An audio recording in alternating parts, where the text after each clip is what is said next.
Hello and good afternoon. Thank you for watching UBC television with me, Wadulo Arnold, this 10th day of September 2022. This is your lunchtime bulletin. I hope you're having yourselves a lovely afternoon. Now to start off, Charles Philip is the new king of the United Kingdom of Britain at the age 73 following the death of his mother, Queen Elizabeth Alexandra Mary II, who had reigned for 70 years.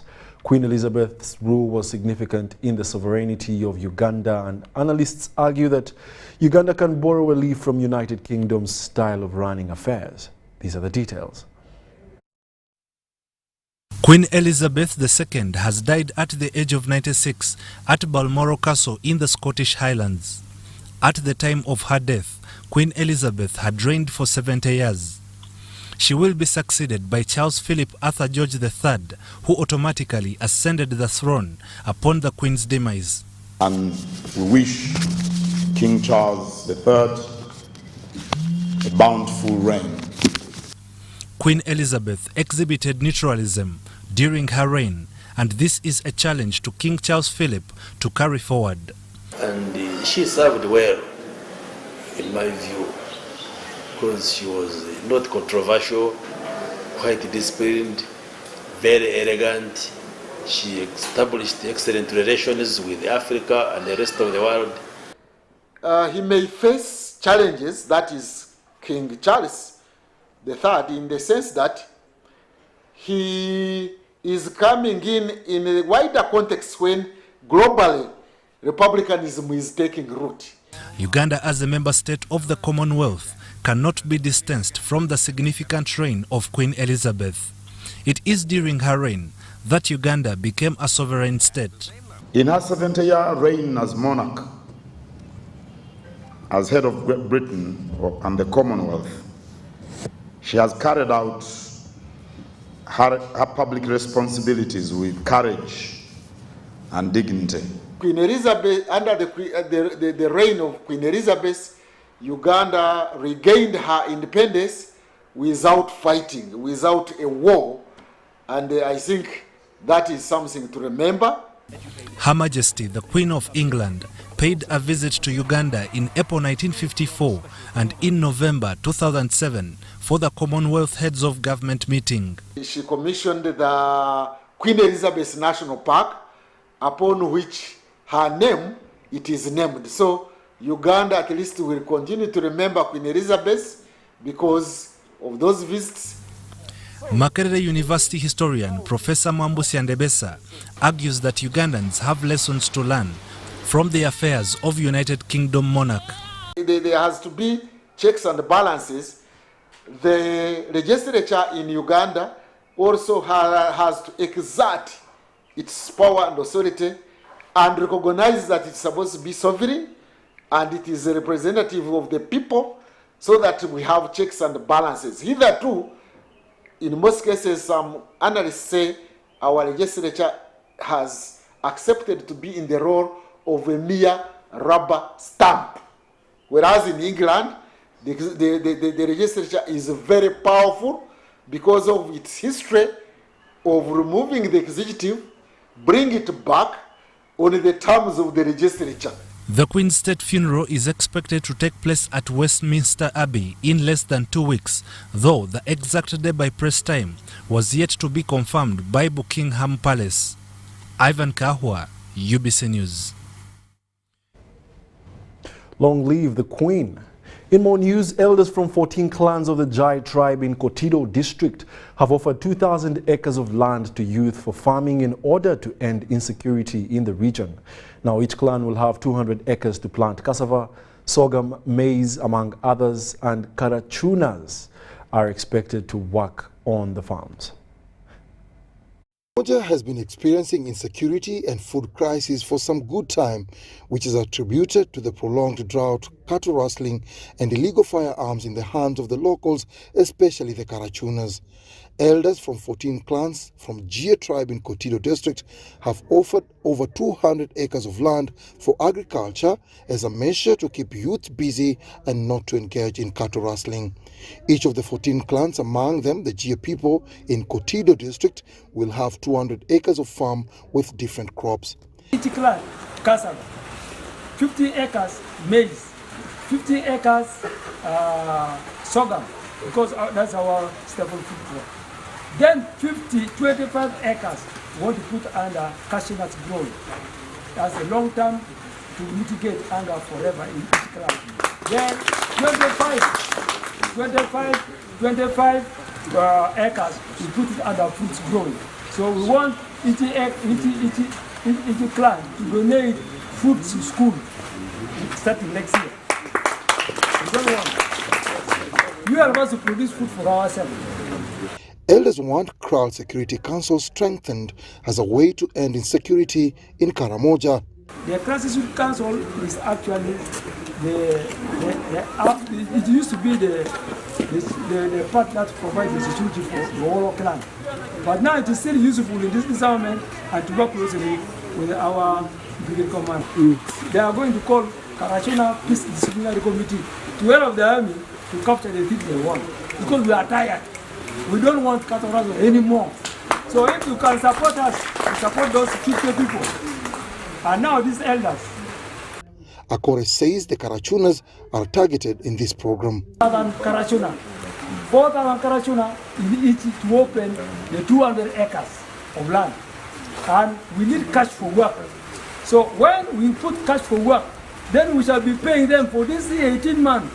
We are going to pay them. They will be having money and they will not think of cattle ransom. By the end, they will find that they will have what? They will have enough food. And again, out of these 4,000 people that they are going to work there, each person is going to be given 10 acres beside the clan farm. So in each 10 acres, 3 acres for cassava, 3 acres for maize. They are aiming to meet all elders from Dodoth, from Karbong, Mathenik of Moroto, Bokora of Napak, Pokot from Amudat, Pian of Nabilatuk, and Nakapiriprit, among others. Bishop Pope Paul Okello of the Greater Glory Ministry says there is need to break the generational curses due to wrong worshipping. The method of worship determines their spiritual either blessing or curse. So we are aware the Karamojongs from time immemorial, the parents, the forefathers, through worship, wrong worship, they open the curse in the land. And this curse is generational. That's why hunger did not start now. It started from generation to generation. Cattle raid has not started now. It started from generation. Is going to break the bondage that has been in Karamoja for years and years. The resistance that has been coming from leaders is going to stop because of this. Okello explains that since the engagement of elders, Karamoja has retained some peace. Repentance and turning to God, abandon all your ways. Madam Chairperson, for 5 months, there are 300, I moved with them. For 5 months, 300 elders of the 14 clans, moving from clan to clan, destroying their strongholds, destroying them, all those things they were using for worshiping the devil. Destroying it and planting the altar of God.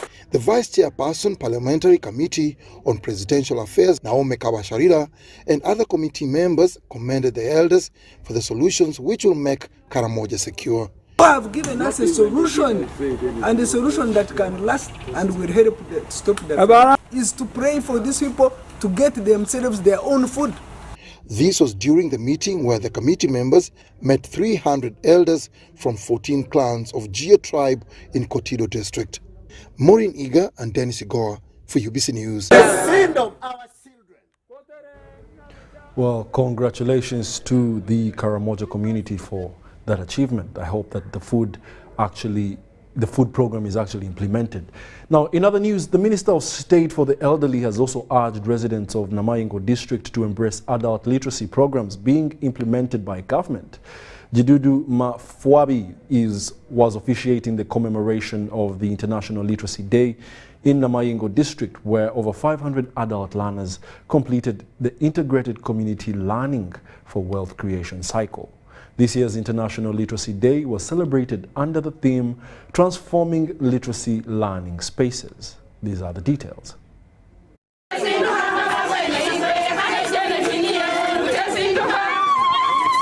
Globally, About 774 million youth and adults still lack the minimum literacy and numeracy skills. In Uganda, about 10 million people are reportedly not literate. Of these, 93% live in rural areas and only 7% live in urban centers. As the world commemorates the International Day of Literacy, government and partners are committed to improving literacy rates in the country. But otherwise, the government is mindful of all sectors of the community. And that's why we have this illiteracy campaign that is going on now, the Literacy Day. And that's why Uganda has had to celebrate it.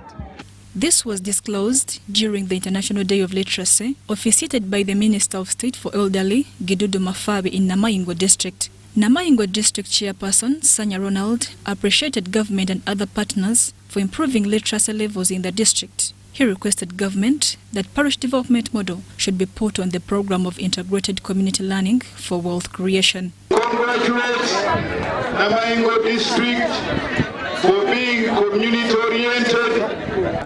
Okuyita mu buyambi bwa partners ne government ya Uganda tulaba nti kati saawa eno tuli ku 56% mu literacy levels zaffe eza Namayingo. A number of achievements have been registered under the program, among which is establishment of community learning centers in the district. Through the same program, 591 adult learners, 126 males and 465 females completed the integrated community learning for wealth creation learning cycle.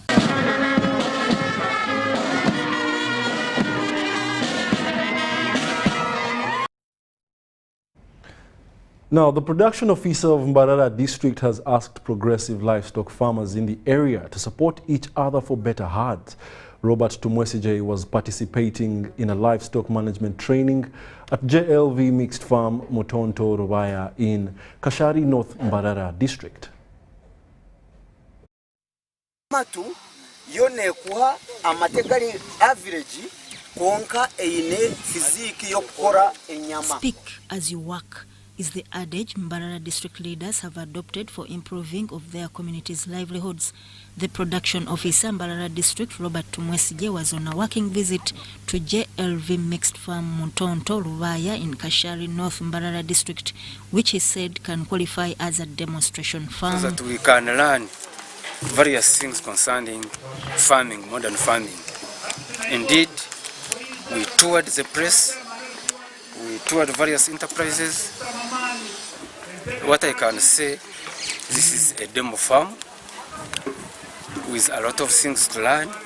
Tumwesije was speaking to local council leaders attending a training courtesy of a district councillor representing Rubaya sub-county, Loida Trinom Juni Muhimbura. They can come here and learn how I can tell them how I started small and now I'm producing plenty of milk products. I produce yogurt, I produce ghee. So you see, when you produce that, when you do that value addition, you can get some improved prices. Loida Trinom Juni Muhimbura urged fellow leaders to introduce life-changing projects for the well-being of communities. So I would like to tell the farmers that they shouldn't worry, they shouldn't fear starting. You can start with the little resources and also the materials which are available. A facilitator during the training, who is also the resident district commissioner Gomba, Stephen Asimwe, appealed to all Ugandans to appreciate mindset change for better livelihood. Right. So all this was to give them like a mindset change and hope, so that if they reach their areas, they are able to form groups, improve, and then be able to send their children to school, be able to pay for their health fees, be able to be productive. To the study tour of JLV Mixed Farm Motonto Rubaya in Kashari North was also addressed by a commissioner at the Ministry of Water and Environment, Engineer John Twinom Juni. Tukazitora na munte zitura kama lita za 2.5 no kutwaza yiku haliwe eziriho ezinyina wazo zirakama 38 runabo. The tour was meant to introduce to the councillors quality livestock management, animal fodder generation and preparation, milking and value addition to livestock products, among others. Sudat Kaye, UBC News. Now, Friends of Wildlife Uganda have installed predator deterrent lights at Hamukungu Fishing Village in Queen Elizabeth National Park, Kasese, to stop predators like lions from killing livestock. This comes after poisoning of 6 lions in the park last year by community members claiming that they killed their livestock, which has resulted into the reduction of the lions' population in the park. The founder, Friends of Wildlife, Eric Ndorere, has led a move to ensure protection of Queen Elizabeth National Park through installation of security lights. The deterrent lights, according to Eric, will solve problems of predators from attacking people's livestock and also aid in creating a good relationship between wildlife and the community. No any night slate from the cats. Then people are going to be happy with lions. They will not really have that kind of the negative attitude towards the big cats. The locals who have already benefited from the project have hailed Friends of Wildlife, saying that they have lost a number of animals to the big cats. Problem of wildlife coming in at night. They come in especially at night, killing their cows, goats and whatever. So now they are sleeping. These lights have been installed at boomers of people keeping livestock, and they start twinkling at 7 p.m. till 6 a.m. in the morning, which makes them capable of stopping lions at a distance from attacking animals. In other news, former employees of Middle East workers have asked their counterparts to focus on work to benefit from their earnings. This was during an interaction with some of the workers that had spent years working from Saudi Arabia and tipped Ugandans on how to survive in the Middle East. Kayunga District Referral Hospital is experiencing a number of challenges, including understaffing, lack of equipment. Ugandans set to work in Saudi Arabia and the Middle East have been testifying about how their stay impacted their lives. Nankanja Flavia, a resident of Kampala, spent years working in the Middle East. I went in Saudi Arabia in 2019 and I came back in 2022. It was Feb. What I gained in Saudi Arabia, I started a business of salon. I buy a property, and I help my mom to pay school fees for my little brother and sisters. And what is getting my money? My sister, she's on a campus, so I take a lot of money. In my 3 years, I bring a little. It was a little money because I started a business. I buy a property. I help my mom. Even me, I have children. So that's what I gain in Saudi Arabia. Flavia says Ugandans must use the right procedures and warned them against con men taking advantage of their ignorance. For those who don't want to go there because they heard people are dying, people are mistreated, people are not taking food, not taking there in a hospital, that's not true. Because for my family where I was working, you know, you guys, those people, when you love them, they love you. When you mistreated them, they mistreated you. So what you have to do to love them, to show what you want to do. Namgenyi Hadija spent over 2 years in the Middle East and attributes the alleged mistreatment of their colleagues for failure from diverting their objectives towards work. I got a piece of land and built there some two rentals, and inshallah when I go back, I'll put here some rentals that will help me in the future. And the life in Saudi Arabia, it wasn't really that bad for me because my bosses took me to Mecca for Umrah, and I was in a good life. But what I know, when you go there, when you're trained, when you're well behaved, you can still achieve all this like the way I achieved. Yes, of everything. This is my house. This is my home. I want to go back again. I need your support. The work was good. My madam was like my sister. Everything was good. That's why I want to go back again. Now, Kayunga Hospital was recently elevated to a referral hospital, but it is still struggling to deliver services due to a big number of patients. The hospital principal administrator, Louis Muhindo, says that the hospital is facing these challenges like necessary equipment and understaffing. This was during the stakeholders meeting meant to align the hospital's management to reality. Kayunga District Referral Hospital is experiencing a number of challenges, including understaffing, lack of equipment, and overcrowding. According to the principal administrator, Louis Muhindo, the hospital budget remained meager even after it was elevated to a referral. Now at about 24% of staffing, in other words, we have not yet filled even halfway of the approved structure. That has implications on service delivery, especially at this specialized level. Communities benefiting from this hospital have over the time complained over irregular services from the hospital. It is upon this background that the hospital administration wants government to intervene and provide the necessary help to the hospital for improved services. A facility that's meant to be having 500 to 600 health workers is still left behind with 120 people. It means this facility was put in place, beautiful as it is, but in brief, hosting people from different areas to come and die from here. But there's nothing like any attention given to them. Inadequate. There are very few of them. If you can go inside and see them. Secondly, these mothers are forced to pay for the mama kids. Some which are being operated, they have to pay for the operations for the kids and their lives. After that, they are forced to buy medicines. The hospital administration is, however, optimistic that the Ministry of Health will intervene. We have made progress in conversations to make sure we improve on their wage bill allocation. So then that wage bill, once it has been improved, will enable us to attract additional people in various positions. That allows us to stand strong with specialists, with midwives, with people with theatre, clinical areas, and then we can take our place as a referral hospital. On the contrary, some people accuse the nurses for the high acts of extortion from patients.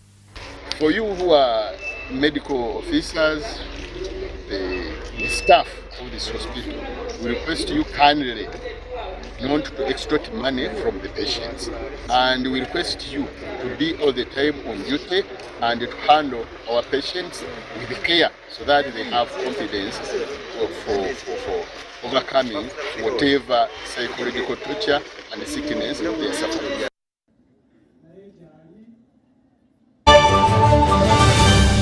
Vimba! Ni MTN Kabode Super as you pay mpola for this smartphone. Make calls, update your WhatsApp status, watch YouTube, and Google anything under the sun with 2 GB worth of data every month for 7 months. Simply make a small deposit of 99k and pay the balance mpola. You can pay in daily, weekly, or even monthly installments while you enjoy your new phone.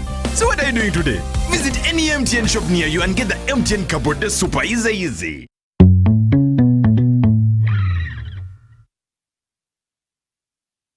Forget last season. Forget the oohs and ahs. Forget every moment that stole the show. Because the real show is here on GoTV. It's the new season. It's action-packed and it's going to be non-stop football. With over 1,000 games from more than 7 leagues and cup competitions plus a World Cup. Make sure you get the best seat in the house this new football season. Get a GoCoder with 1 month of GoTV value for only 25,000 Uganda shillings and enjoy non-stop football. GoTV Uganda. Love it. Oh, they look nice. Thank you, honey.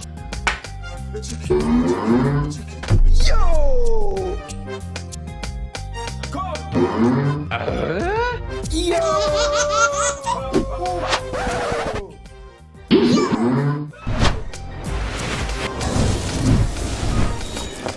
You guys gather, it's going down. Gather! Gather! Yo! I tell you what. Yo! Airtel is giving you bigger data bundles for the same price. Dial star 175 hash to choose from our range of bigger Chillax bundles that don't expire. Bigger monthly bundles, all for the same price, and stay connected longer to loved ones. Airtel, the smartphone network. Happiness comes to us in many places. It's in knowing the mosquito net keeps our children healthy. The wife having the support of her husband. It's in deciding together when to have a baby. And for some, focusing on what's important right now. So what's your happiness? Make the right health decisions to ensure happiness for you and your family.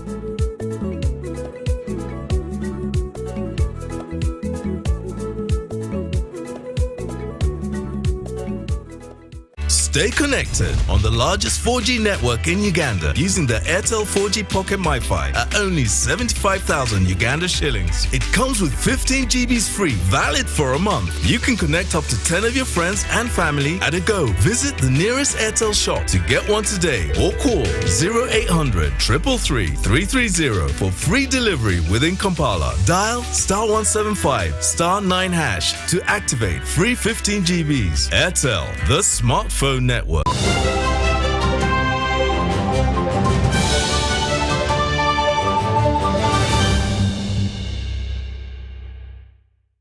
Welcome back. You're still watching the UBC Lunchtime News, broadcasting live from Nile Avenue. Now, the Minister of Local Government, Raphael Majezi, has toured the agriculture projects in the West Nile, where a number of refugees are earning millions of crops that they planted as they settled in the camps. The projects have been implemented by Action Against Hunger and local governments, where landlords have been requested to donate land for communal block farming. Minister Majezi says that the projects are going to be embedded into the parish development model. We sold something of 112 million. 112. What? Refugees have now started reaping big from cassava and other crops through this communal block farming. While touring the projects, Minister for Local Government Raphael Majezi says the implementation of parish development model is going to embed this project for better results. The projects in question are in Zaipi and Okusijoni sub-county in Adjumani district. What did these people receive or get out of the enterprise? They've received 112 million in one season. You can do this twice a year for the next 3 years. Oh, it's a telling story. And I found that our people, our local people, are not enthusiastic. That's not good enough. Country Director of Action Against Hunger, Albert Siminyu, explains how the organization is zeroed on implementing the project to achieve the targets. The first generation of those groups who have already harvested that cassava, and on average they are making 2 million per acre. These are mostly refugees who did not have access to land before. Now they have access to land, working with the host community members. And what that means, Honourable Minister, for us is it actually confirms that with guided steps, with the strategic investment, the poorest of the poor in this country can actually participate in the parish development model. The farmers groups you are working with as part of our parish development model initiative are going to be producing food throughout the year, because we have even given them irrigation kits, mobile irrigation kits. Minister Majezi is happy that non-government organizations working with refugees are able to support implementation of PDM. And somebody is asking, how does all this link up with the parish development model? Pillar 1 of the PDM is about production, productivity, adding value to what you produce, taking it to the market to sell. This is what they are doing here.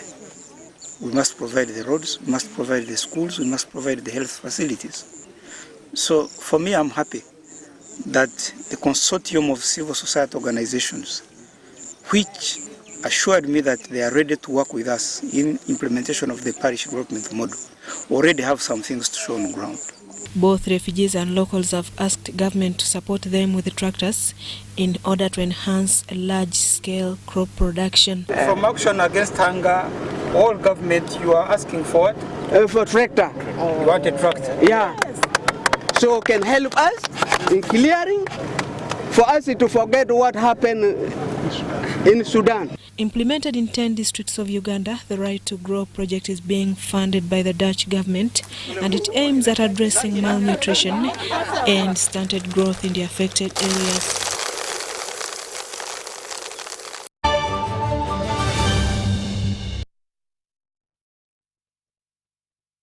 And that brings us to the end of our lunchtime news this afternoon. Thank you for being a lovely audience. However, stay tuned for more news in our subsequent bulletins. My name is Wadulo Mark Arnold, but also do remember the weekly business roundup will be coming to you this evening at 8:30 p.m. with I.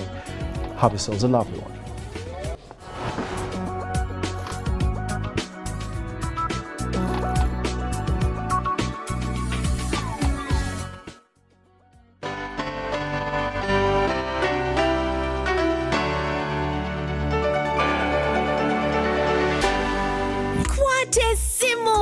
Get the 4G smartphone of your dreams today and pay as you use. Choose from the Tecno Pop 5 Pro, Tecno Pova Neo, Samsung A03 Core or Nokia C10 and pay conveniently in daily, weekly and monthly installments for a period of a year using Airtel Money. You will also enjoy free 3GB and 100% bonus data on weekly and monthly bundles every month for 3 months. Visit any D-Lite shop or select Airtel Money branches countrywide and get one today. Terms and conditions apply.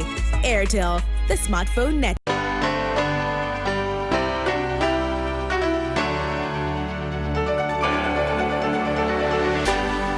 UBC, inspiring Uganda. You say yes to a man